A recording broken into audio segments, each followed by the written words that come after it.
Tout à l'heure, j'ai parlé des investisseurs sociaux ou social impact investors. Et donc la définition, c'est un investisseur qui cherche non seulement un retour social, mais un retour financier. Et, euh, et donc en parlant des investisseurs qui cherchent des retours sociaux, j'ai automatiquement pensé à la diaspora tunisienne. C'est-à-dire que eux, j'imagine ou je suppose qu'ils cherchent aussi un retour social s'ils veulent investir en Tunisie parce que sinon ils investiraient dans d'autres pays. Donc le fait d'investir en Tunisie, déjà l'acte en lui-même porte une mission sociale ou une mission de développement. Et du coup je me suis dit, si moi je veux développer ou je cherche à développer ce type de concept, donc il faut prioritairement se baser aussi sur cette mission que veulent accomplir la diaspora tunisienne. Après bon, à mon avis, il y a deux types dans les Tunisiens, deux types de profils chez les Tunisiens à l'étranger.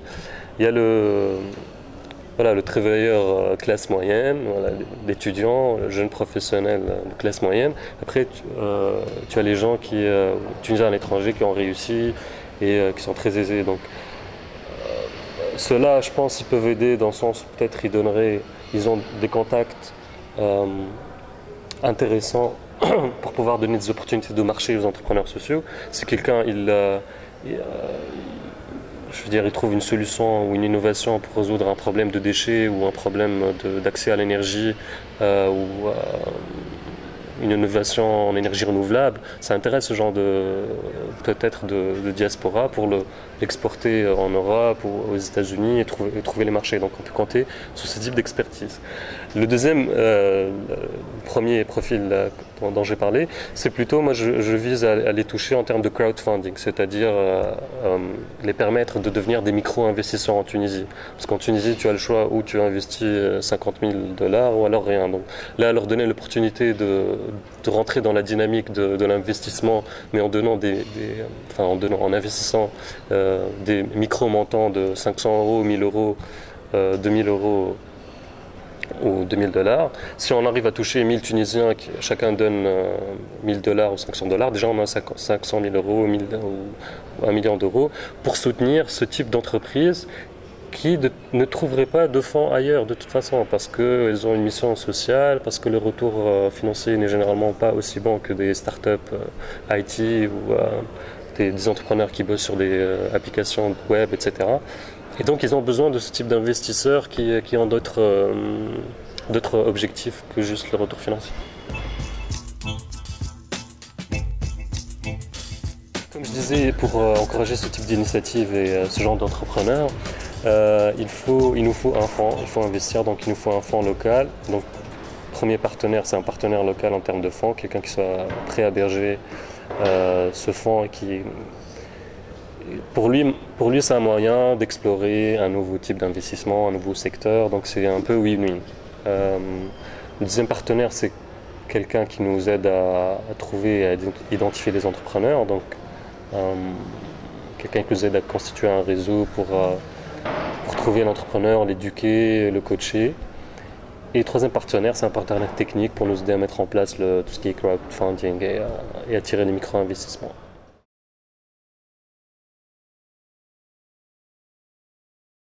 En fait, il y a plusieurs challenges ou défis. Le premier, c'est le deal flow. Donc, pour l'instant, le concept, il n'est pas du tout familier. Déjà, on a un investisseur classique, il a du mal à trouver des entrepreneurs classiques. Donc là, si on s'intéresse à un secteur bien défini d'entrepreneurs qui ont un impact ou une mission sociale, c'est encore plus dur de trouver ce genre d'entrepreneurs.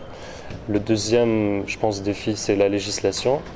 Parce que comme c'est un nouveau type d'investissement qui a une mission sociale, je pense qu'à un moment, il faut que le gouvernement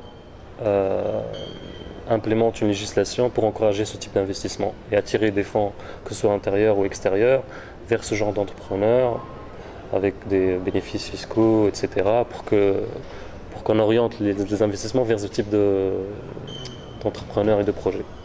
Donc je pense voilà, les fonds c'est pas un problème parce qu'il y a vraiment des investisseurs étrangers qui sont prêts à investir en Tunisie, surtout en termes sociaux, etc. Parce qu'il y a la révolution, parce qu'il y a un intérêt croissant. Et aussi, si on peut mobiliser la diaspora, ce sera encore plus plus facile et efficace. Par contre, voilà, le problème c'est sur place. Comment trouver l'entrepreneur fiable avec retour social et comment réussir à travailler dans un cadre législatif favorable à ce type d'investissement et de projet.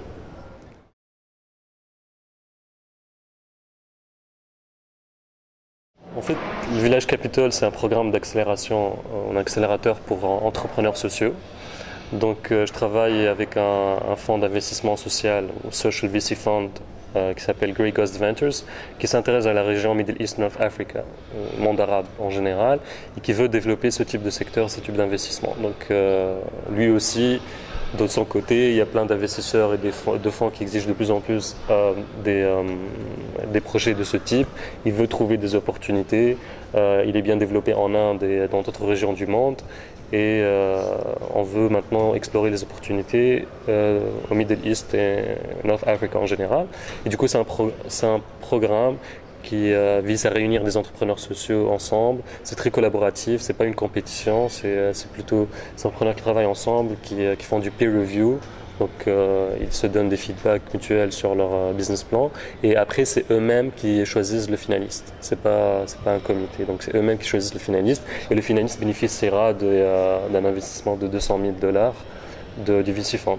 Donc par rapport à ce projet, je suis en train de faire une étude de faisabilité sur le plan régional, trouver des partenaires qui sont intéressés à financer ce type de programme, à trouver des entrepreneurs et potentiellement à co-investir aussi.